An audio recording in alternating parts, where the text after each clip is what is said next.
तप्त मानस शांत हों, जिनके गुणों के गान में वे वर्धमान महान जिन विचरे हमारे ध्यान में। नमः समय साराय स्वानुभूत्या चकास्ते चित स्वभावाय भावाय सर्व भावांतरच्छदे। वंदित्व शब्द सद्ये धूमचल मणो वयम गयम पत्ते मोक्षामी समय पाहुड़ मणो स्वे केवली। अधिकार में यद्यपि बात क्रोधादि भावों से शुरू की थी, भावाश्रम से शुरू की थी और कहा था गुणोत्तर में कलश में मंगलाचरण का है कि एको आत्मा महम कर्ता कर्म कोपादयोमि। एक आत्मा में करता हूँ और क्रोधादि भाव मेरे कर्म है। इत्यज्ञानाम समदमवता करते कर्म प्रवृत्ति। अज्ञानियों में अनादिकाल की ऐसी कर्म प्रवृत्ति है कि मैं हूँ कर्ता और क्रोधादि कर्म है मेरे कर्म। देखो जब क्रोधादि बोलते हैं तो भाव कर्म को लेना, जब ज्ञानावर्णादि बोले तो द्रव्य कर्म को लेना। भाव कर्म जो है ना 25 कसाएं वो क्रोध से शुरू होती है, तो क्रोध आदि। इसमें ताकतवर कौन सा कर्म महाराज जी फरमा रहे हैं ताकतवर कौन है? पुद्गल में पुद्गल ताकतवर है और जीव में जीव ताकतवर है। ये जैन धर्म का महा सिद्धांत है। जीव का नहीं पूछ रहा हूँ, कर्म और भाव। हाँ, भाव कर्म जीव की पर्याय है और द्रव्य कर्म पुद्गल की पर्याय है। अपने कल परसों थोड़ी चर्चा की थी कि द्रव्य कर्मों में जो 8 कर्म हैं, 148 प्रकृति की बात नहीं करता हूँ, 8 कर्म हैं, उनमें 7 कर्म का उदय हमको ऐसा विकार पैदा नहीं कर सकता कि जिससे हमें आगामी कर्म बंध हो। आघात दिया तो इसलिए एकदम बेकार हैं कि संयोग दिलाते हैं और संयोग के कारण कभी बंध नहीं होता। और घातिया कर्मों में भी ज्ञानावर्णी, रसनावर्णी और अंतराय, इनके उदय से जो दशा होती है उससे भी बंध नहीं होता। सिर्फ एक मोहिनी कर्म ही बलवान है। तो कर्म की दृष्टि से मोहिनी कर्म और भाव की दृष्टि से मोह राग देश के भाव। तो भाव कर्म तो मोह राग देश के अलावा कोई है ही नहीं। ज्ञानावर्णी कर्म के उदय में जो अज्ञान होता है वो भाव कर्म नहीं कहलाता। रसनावर्णी कर्म की वजह से जो आदर्शन होता है वो भाव कर्म नहीं कहलाता। अंतराय कर्म की वजह से जो आलाप वगैरह होते हैं वो भाव कर्म नहीं है। भाव कर्म सिर्फ मिथ्यात्व रागोदेश। तो अब 7 कर्म तो रह गए ना, मिट्टी के ढेले के समान लिखा है कुंद गुण ने, पृथ्वी पिंड समाना के वे कर्म पृथ्वी के ढेले के समान है। अब यहाँ जो बात 84 में गाथा महाराज जी ने बताई है, तो वो 83वीं गाथा में ये कहा था कि निश्चय नय से आत्मा अपने को ही करता है और अपने को ही भोगता है ना। 83वीं गाथा निश्चय नयेन एवं आदा अपान में वही करे दी वेद दिए पुणोतम चैव जान अत्ता तु आत्तानम। और अब इसमें कहते व्यवहार दिखाते हैं कि यद्यपि परम सत्यवाद ये है। कौन सी है? कि निश्चय नय से भगवान आत्मा अपने आत्मा भावों का करता है। अभी इसमें महाराज जी विकारी और निर्मल भावों का भेद नहीं डाला, इसलिए ज्ञानी और अज्ञानी आत्मा का भेद नहीं डाला। वहाँ कह दिया कि आत्मा करता है और किनका? अपने भावों का।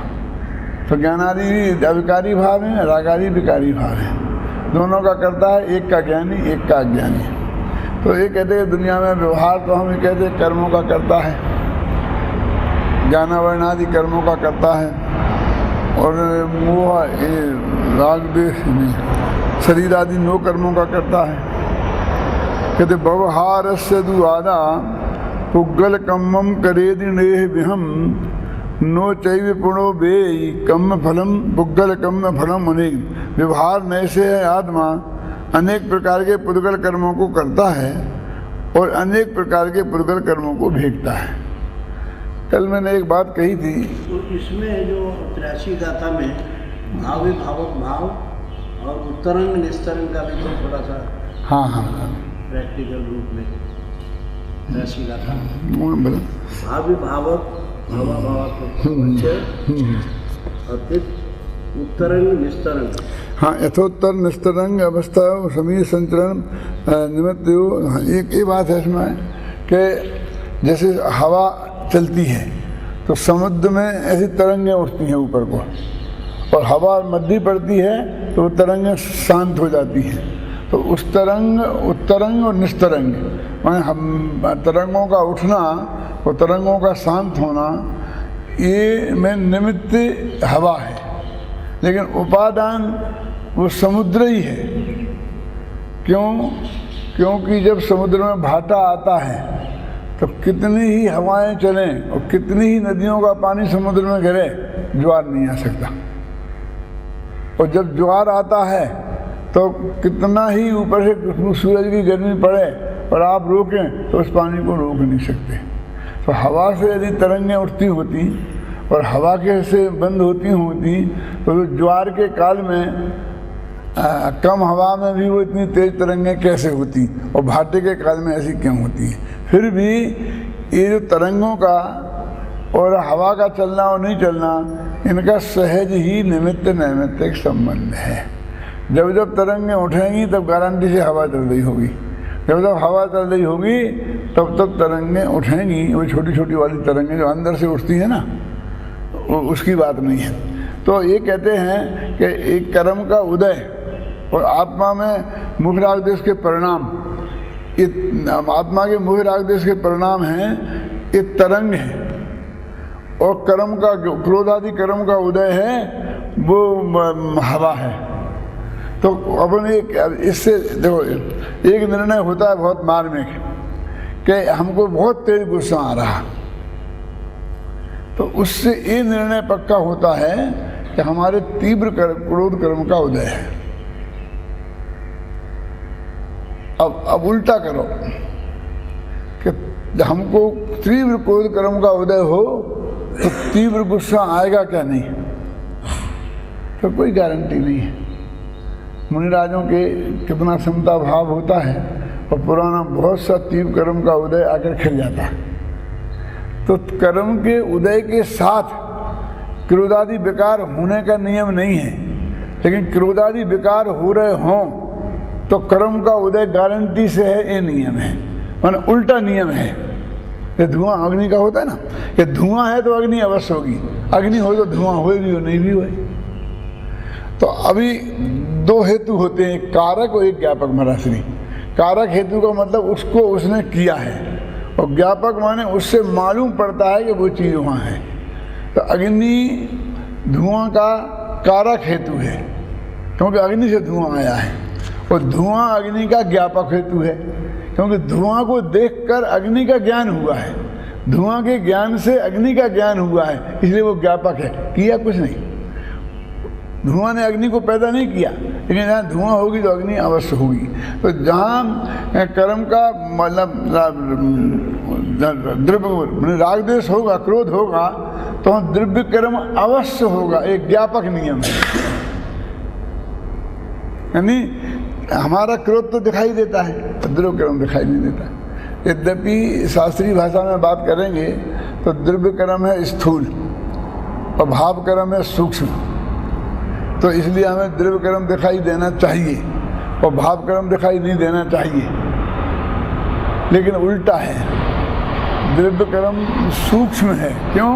तो वो कारमान वर्णना अत्यंत सूक्ष्म है, और भाव कर्म यद्यपि उससे सूक्ष्म है, लेकिन वो हमारी पर्याय है ना, तो हमारे अनुभव में आ जाती।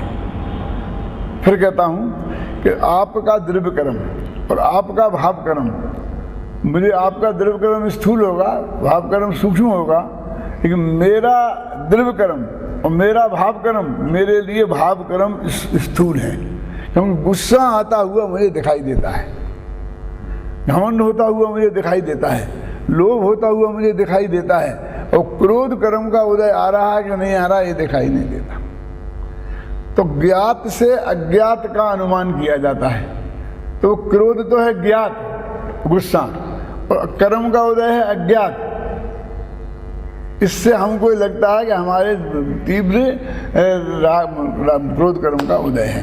तो ये तो हमने सिर्फ जाना, द्रव्य कर्म के उदय को भाव कर्म से जाना, तो ज्ञापक हेतु कहलाता है कि वो तो सिर्फ जानने के काम आता है। दोनों का अविनाभावी संबंध है। हाँ, ऐसा अविनाभावी संबंध भी एक तरफा लगता है महाराज। ऐसा लगता है कि धुआं होगा वहाँ अग्नि अवश्य होगी, और फिर जब लौटते हैं ना व्यतिरेक लगा, इदानमय हो गया। अब व्यतिरेक तो जहाँ अग्नि नहीं होगी वहाँ धुआं नहीं होगा। लौट के ऐसा नहीं कह सकते जहाँ धुआं नहीं होगा अग्नि नहीं होगी। जहाँ द्रव्य कर्म होगा वहाँ भाव कर्म होगा क्या? हाँ, यही तो नहीं बैठता है ना। कहा कि भाव कर्म से द्रव्य कर्म का उदय पता हाँ, मैं फिर कहता हूँ अभी।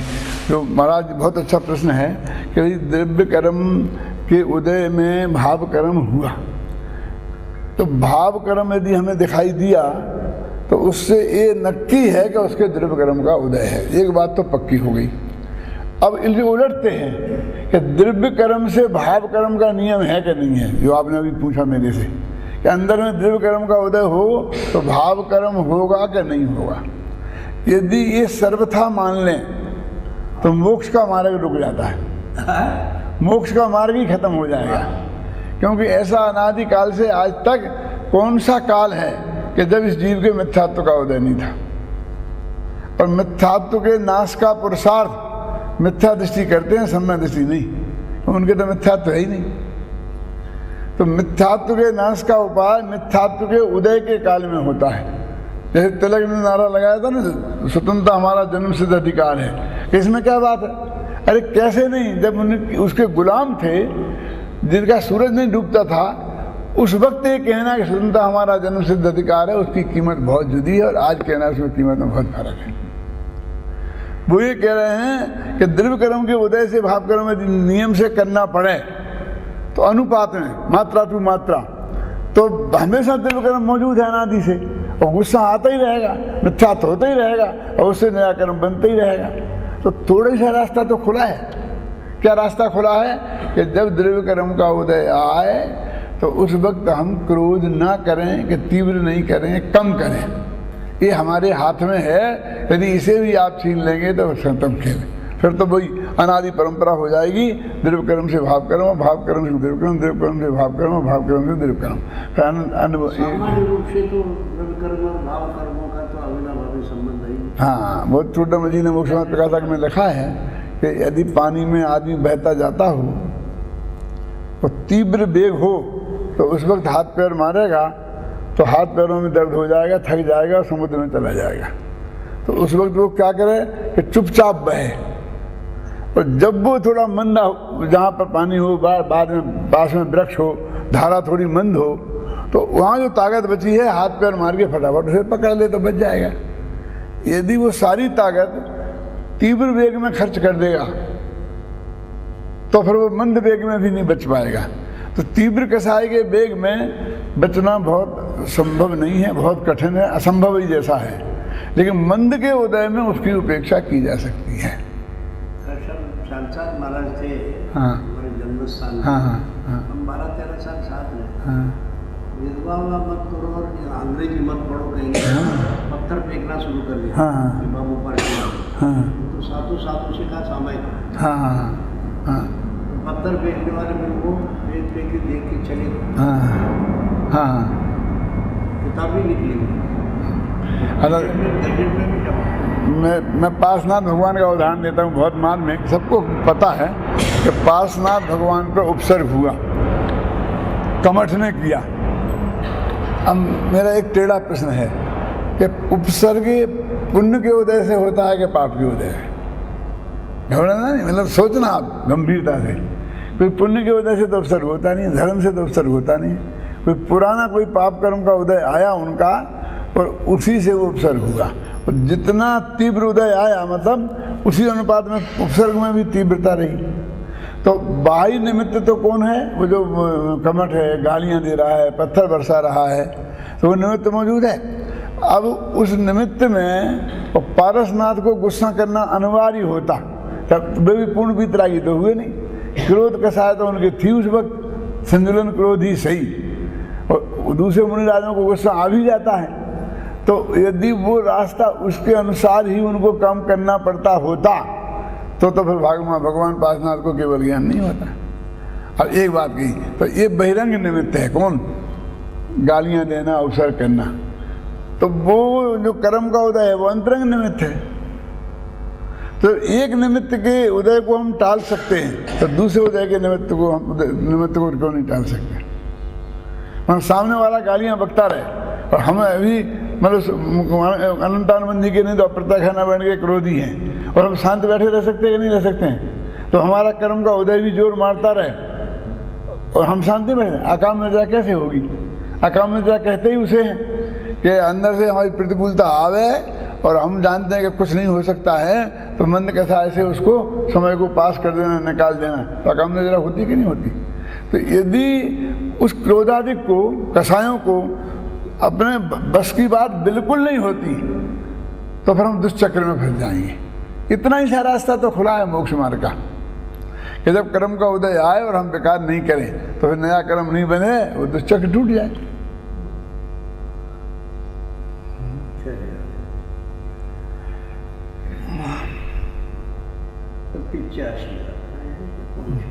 पिचासी में गाथा में 84 गाथा में व्यवहार ने बताया है। और जैसा कि मैंने कल आपको कहा था कि समय सार की ये स्टाइल है कि एक गाथा में व्यवहार ने बताएंगे तो तत्काल दूसरी गाथा में उसका खंडन कर देंगे। ऊपर की पंक्ति में व्यवहार ने बताएंगे तो नीचे की पंक्ति में निषेध कर देंगे कि उनमें निषेध निषेधक संबंध है। देखो मैं अभी गाथा गाथा पढ़ता हूँ दोनों, फिर टीका बाद में पढ़ेंगे। व्यवहार सदु आदा व्यवहार नैसे आत्मा पुद्गल कर्मों मणे भी हम करे दी, अनेक प्रकार के पुद्गल कर्मों को करता है ना। तम चैव पुणो वेदति, और उन्हीं पुद्गल कर्म के उदय को वो आत्मा भोगता है। क्यों? अनेक प्रकार के जो पुद्गल कर्म हैं उन्हें भोगता है, उनका करता है। अब देखिए आगे गाथा। यदि पुद्गल कर्म मिडम कुवदि तम चैव वेद यदि आदा दुख क्रिया विदरत्तो प्रसज्जये सो जनाम मदम। कहते हैं यदि पुद्गल कर्म को आत्मा करे और भोगे, पहली गाथा में खुद कह रहे और दूसरी गाथा में कह रहे करे और भोगे, तो जीव दुख क्रियावादी हो जाएगा। और दुख क्रियावाद जो है वो जनाब सदम माने जिनेंद्र भगवान को पसंद नहीं है, जिनेंद्र सम्मत नहीं है। ये बात भगवान को पसंद नहीं है कि एक दुख क्रियावादी क्या होता है कि एक द्रव्य के दो करता हो, कोई दुख क्रियावादी। एक द्रव्य दो काम करे तो वो दुख क्रियावादी। दो द्रव्य मिलकर एक काम करें तो वो दुख क्रियावादी।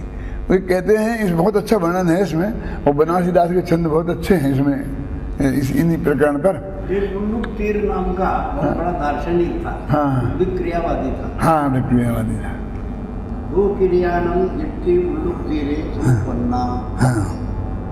हाँ, लिखा है।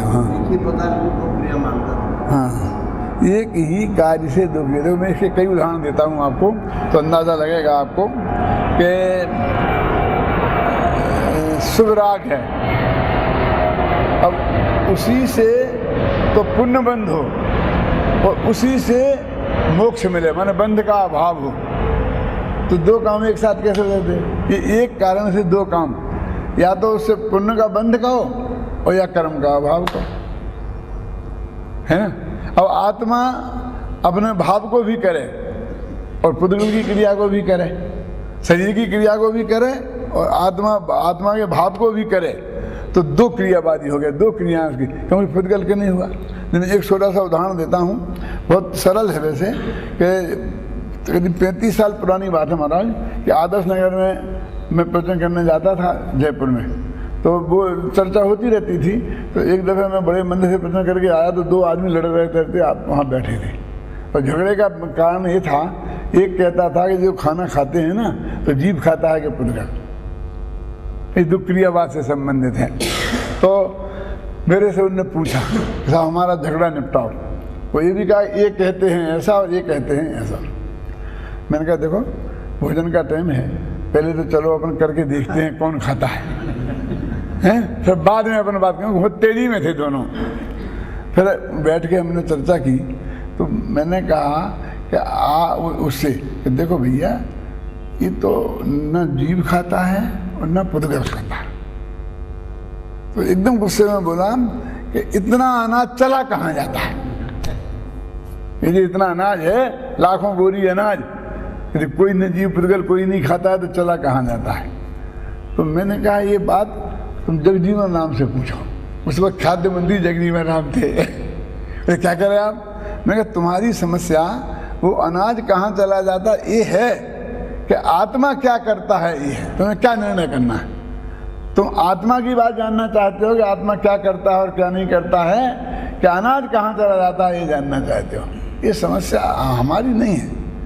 तुम्हारा अगला प्रश्न ये क्यों नहीं हुआ कि यदि आत्मा खाता नहीं है तो क्या करता है?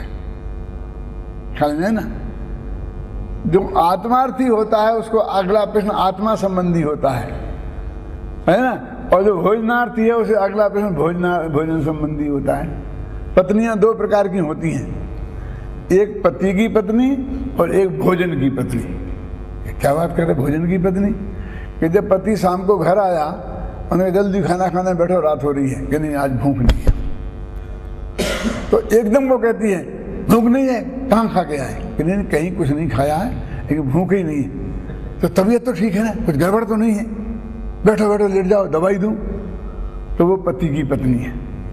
दूसरी पत्नी कहती है कि पहले फोन क्यों नहीं कर दिया, मैंने सब खाना बना लिया है, अभी खाने का क्या होगा, खाओ बैठो। वो मैं कहता हूँ खाने की पत्नी है। उसे खाने की चिंता हुई, पति की चिंता नहीं हुई।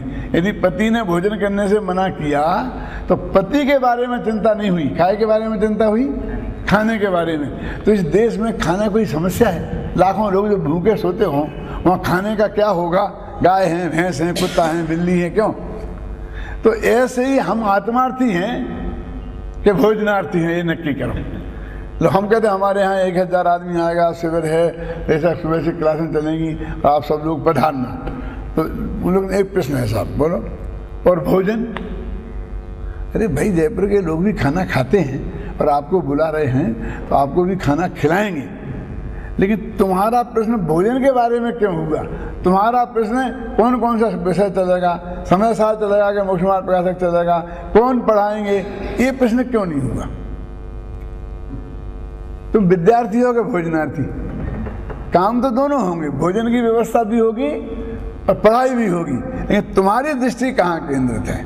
तो मैंने कहा भोजन की समस्या है तुम्हारी कि अनाज कहाँ जाता है, कि आत्मा क्या करता है, ये समस्या है। हम तो आत्मा है। तो मैंने कहा देखो, वो जो भोजन तो पेट में जाता है, पुद्गल शरीर में, और आत्मा भोजन करने का भाव करता है, तो उस भाव का कर्ता आत्मा है। अब क्रिया दो हैं, एक पुद्गल की और एक राग की। तो दो करता है, पुद्गल की क्रिया का कर्ता पुद्गल है और राग की क्रिया का कर्ता अज्ञानी आत्मा है। अब देखिए डॉक्टर साहब, हाँ।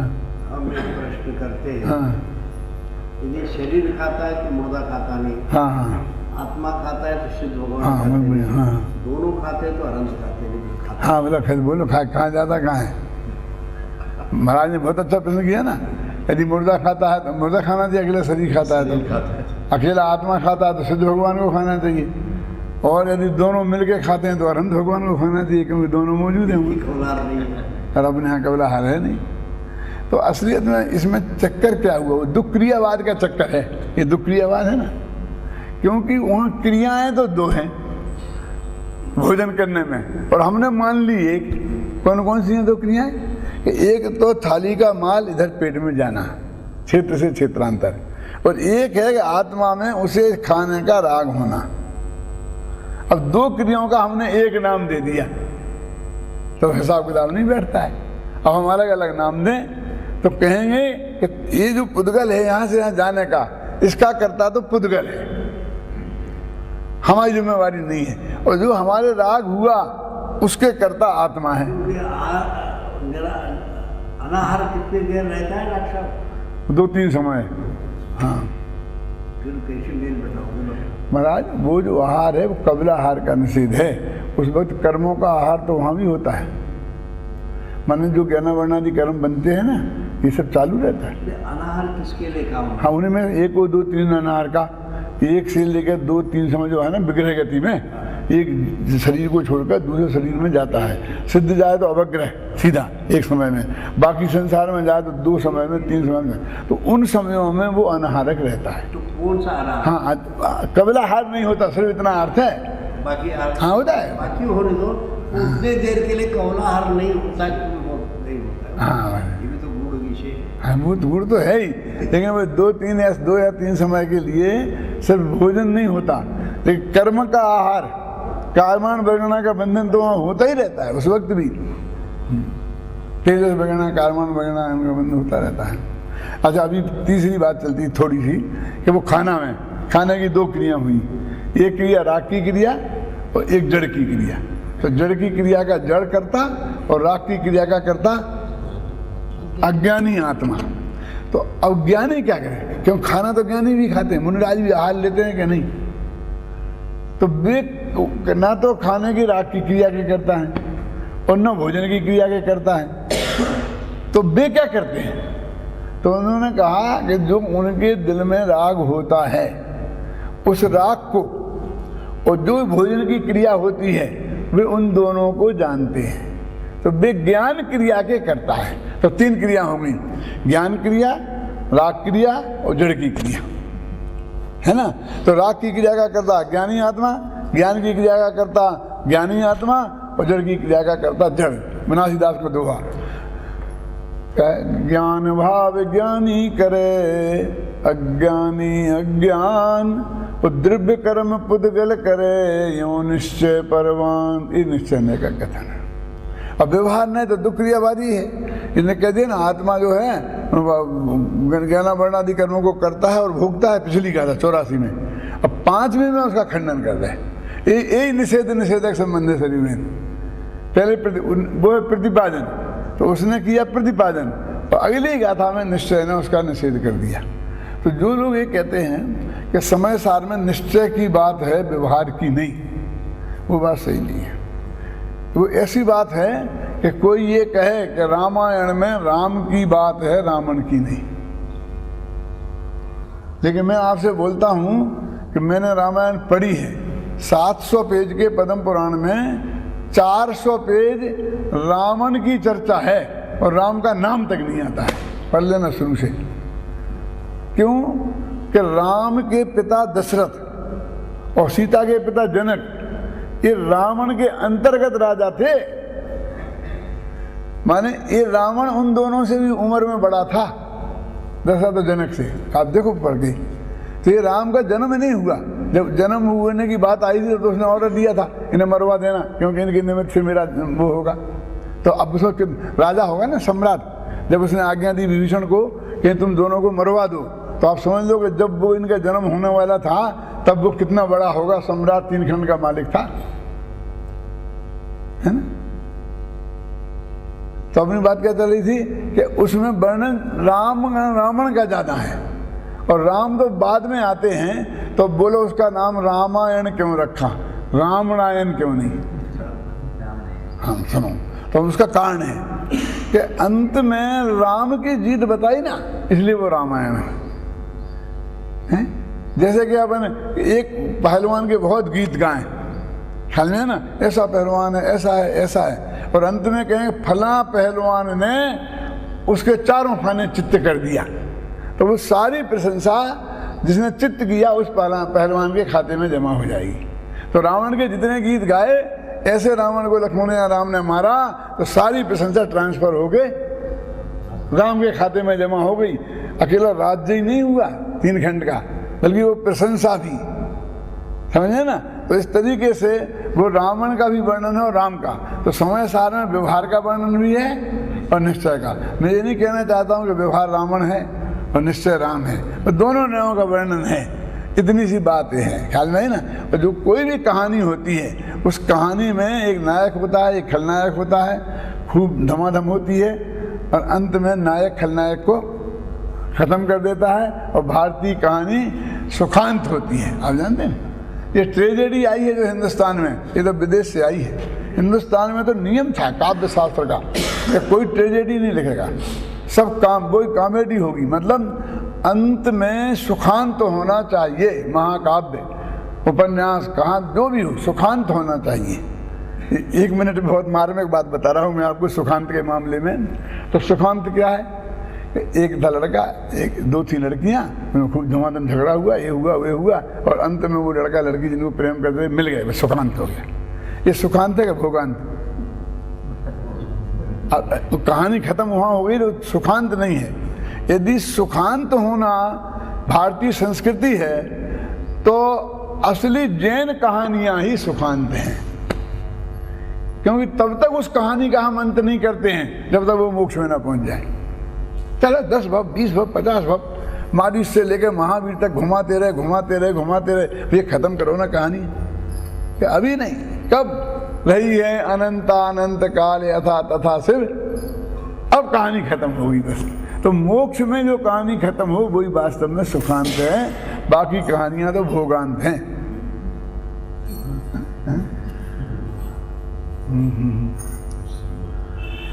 हाँ, तो अभी बात चल रही थी कि दुख क्रियावाद जिनेंद्र भगवान को असहमत है। जिनेंद्र भगवान इससे असहमत है। बनारसीदास का नाटक समय सार है, बहुत अच्छे छंद हैं उसमें, इस दुख क्रियावाद भी है क्या, दुख क्रियावाद संबंधी छंद बनारसीदास ने नाटक समय सार में अमृतचंद्र के कलशों के आधार पर और टीकाओं के आधार पर बहुत अच्छे छंद लिखे हैं उसमें कि दुख क्रियावादी कैसे होते हैं, दुख क्रियावाद का मतलब क्या है, दुख क्रियावाद क्यों गलत है।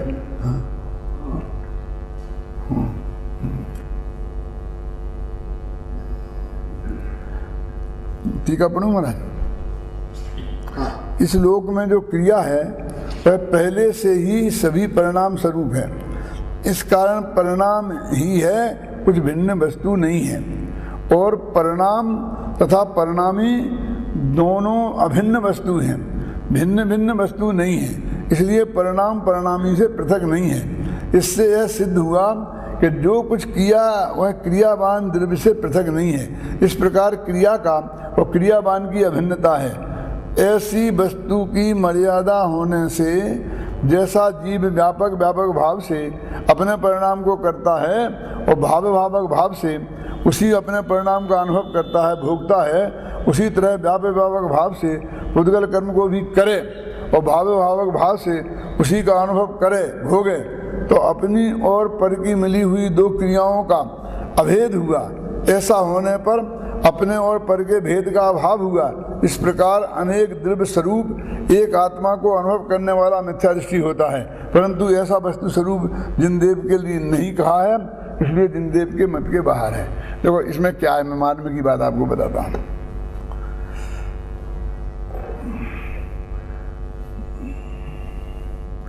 परिणाम, परिणामी और परिणमन 3 चीजें हैं।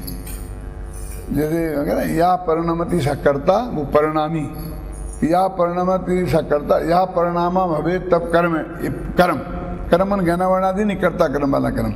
वो जो परिणति, वो जो क्रिया हुई वो परिणति। तो इसमें ये लिखा है कि ये तीनों नियम से अभिन्न होती है। माने जो वो कर्म है और परिणति, ये दोनों अलग अलग हैं क्या? यानी मिट्टी से घड़ा बना, वो घड़ा है कर्म और वो बनने की क्रिया है क्रिया।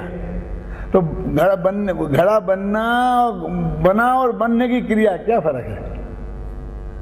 वो कहते क्रिया और कर्म एक ही है, और वो क्रिया और कर्म कर्ता में ही होती है, कर्ता से। इसलिए कर्ता, कर्म और क्रिया ये तीनों अभिन्न हैं। अब जब अभिन्न हैं तो वो व्यापक व्यापक भाव अभिन्न में होता है। हाँ, तो व्यापक व्यापक भाव अभिन्न में होता, 20 अगर है निकाल दुख लिया बाद कर्ता कर्म अधिकार में हो गया, है ना। तो ये क्या कह रहा था मैं, व्यापक व्यापक भाव में ही कर्ता कर्म होता है। तो जीव का परिणमन के साथ ही व्यापक व्यापक भाव है, पर द्रव्य के साथ व्यापक व्यापक भाव है नहीं, छह द्रव्य में नहीं है। तो वो उसका ही करता रहा। अब हमें ये माने कि हमने ज्ञानावरणादि कर्म भी किए और हमने मोह राग द्वेष कर्म भी किए, तो ज्ञानावरणादि कर्म का व्यापक व्यापक भाव तो संबंध पुद्गल कारमान वगैरह के साथ है, हमारा उसके साथ है नहीं।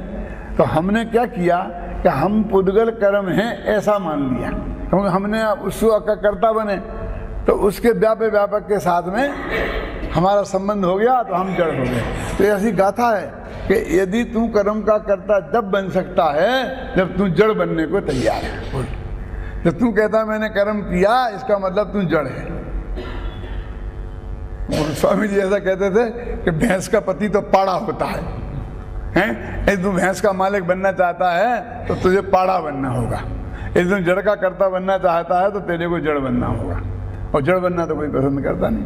और फिर भी बात है कि चेतन मिटना होगा, क्योंकि दो काम एक साथ हो नहीं सकते। ये ऐसी बात है कि एक आज ऑफिस खोला किसी ने कि हम दिल्ली में हमें ऑफिस खोलना है एक कंपनी ने, तो उन्होंने कहा ऑफिस खोलने के लिए कम से कम 3 चीज़ें चाहिए। कौन कौन? एक ऑफिसर, एक क्लर्क और एक चपरासी। उसके बिना ऑफिस नहीं होता। तो इंटरव्यू बुलाया तीनों को इंटरव्यू बुलाया और पहले ऑफिसर का सिलेक्शन कर लिया। अब उनसे कहा मैनेजर साहब से कि आप भी हमारे बगल में बैठो, क्योंकि क्लर्क से और चपरासी से आपको काम लेना है, तो उसके सिलेक्शन में आपकी राय महत्वपूर्ण है। तो उन्होंने कहा ठीक है, वो बैठ गया। अब वो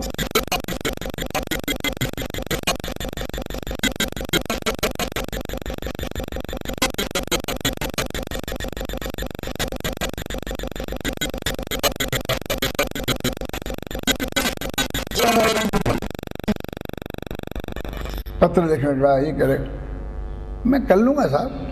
तो उन्होंने कहा ठीक है, नया नया ऑफिस खोल रहे हैं, ये साहब कहते कर लेंगे, तो चलो छोड़ो इंटरव्यू इसको बताओ। फिर कहा चपरासी वो क्यों ले रहे? ये जाएगा, झाड़ू लगाएगा और ये डाकखाने में पोस्ट कार्ड डालने जाएगा, ये करेगा। अरे हम तो गांधी जी के चेले हैं, हमें एक झाड़ू लगाने के लिए पूरा आदमी रखो, ये तनख्वाह दो, हम तो अपनी झाड़ू लगा के बैठ जाएंगे क्या चटाई पे आराम से कि अब इसकी ज़रूरत नहीं है। तो वो बोले हमसे बहुत बड़ी गलती हो गई। क्या गलती हो गई? कि तुम्हारा सिलेक्शन हमने मैनेजरी पे कर लिया, क्या तुम्हारा चपरासी पे होना चाहिए था। अरे तुम्हें क्लर्क को चपरासी की जरूरत ही महसूस नहीं होती है, ऑफिसर कैसे हो? तुम तीनों काम एक साथ करोगे, मैंने क्लर्क का भी, ऑफिसर का भी और चपरासी का भी। तो 3 काम एक साथ करे ऐसा ऑफिस हमें नहीं खोलना। ये बनिया की दुकान हो सकती है ऐसी, कोई सेठ जी हो, बे मुनीम जी और बे चपरासी, ये बनिया की दुकान नहीं खोलना है। हमें अपनी बड़ी कंपनी का बड़ा ऑफिस खोलना है। तो ऑफिसर का काम ऑफिसर ही करेगा, समझ में आए ना? वो जाके डाकखाने में डालने नहीं जाएगा, वो झाड़ू नहीं लगाएगा। अरे वो अपने हाथ से उठाकर पानी भी नहीं पिएगा तो हम नौकरी से निकाल देंगे। आखिर हमारी इज्जत का सवाल है, आखिर वो हमारा ऑफिसर है, हमारी कंपनी का ऑफिसर है। तो ऐसे ही आत्मा अपने भाव भी करे और पुद्गल के भी करे और दुनिया के भी कर दे, तो वही हो गया। ये ऑफिसर बनने लायक ही नहीं है, चपरासी बनने लायक है। लायक निकाला पढ़ बोल,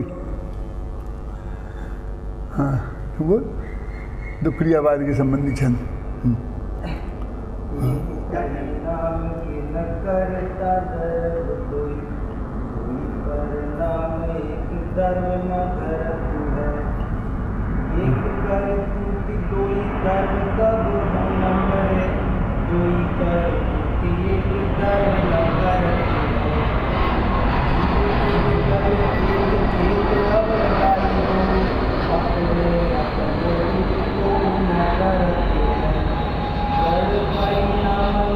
करता है पुद्गल चिदानंद चेतन स्वभाव आचरत है।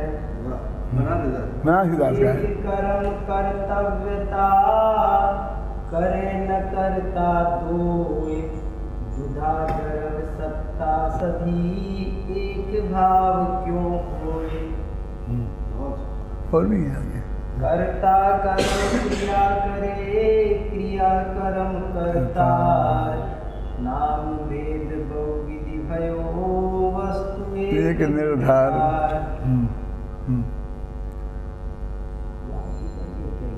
हाँ है तो काफी, हाँ बोलो पढ़ो। महादीठ दुख, हाँ जो बदल गया है, और उसके भी पहले जो तुमने पढ़ा ना उसके भी पहले से शुरू है। कर्ता परिणामी हाँ हाँ जी जी, कर्ता परिणामी द्रव क्रिया रूप परिणाम, कर्ता परिणामी द्रव कर्म रूप परिणाम, क्रिया परजय फिर वस्तु तो एक त्रय नाम, एक वस्तु 3 नाम है, कर्ता कर्म और क्रिया। तो इनमें व्यापक व्यापक भाव होता है, तो उसी भाव का कर्ता वो हो सकता है। पर द्रव्य में तीनों चीजें फिर अलग हैं, तो उनका कर्ता वो होगा। यदि वो काम हम करने लग जाएं उसका, तो वो क्या करेगा? यदि वो काम हम करने लग जाएं तो वो क्या करेगा? आप सुने ना, इसलिए कहते हैं प्रत्येक द्रव्य अपनी अपनी क्रिया का करता है, इसी में शांति है ना। मेरे साथ यहाँ कहा था कि नहीं कहा था, सच्ची घटना है महाराज, कि मेरी बड़ी लड़की की शादी होनी थी। मेरे पिताजी मेरे साथ रहते थे, तो कभी कोई बात चलती थी तो मेरे से पूछते थे क्या हुआ भैया। तो मैंने कहा तुम्हारे बच्चों की शादी हो गई, तुम इस चिंता को मत करो, और अपने हम इतने योग्य हैं अपने कि हम निपटा लेंगे। कि तुम उपदेश देते हो, तुम 1 मिनट में ये नहीं बता सकते हो कि क्या हुआ। मैंने कहा इसलिए देते हैं कि यदि तुमने हमारे बच्चों की चिंता रखी तो हमें अपने बच्चों की चिंता रखनी पड़ेगी, और हम नहीं चाहते हैं कि हम बुढ़ापे तक इस झंझट में फंसे रहें। आपने अपना निपटा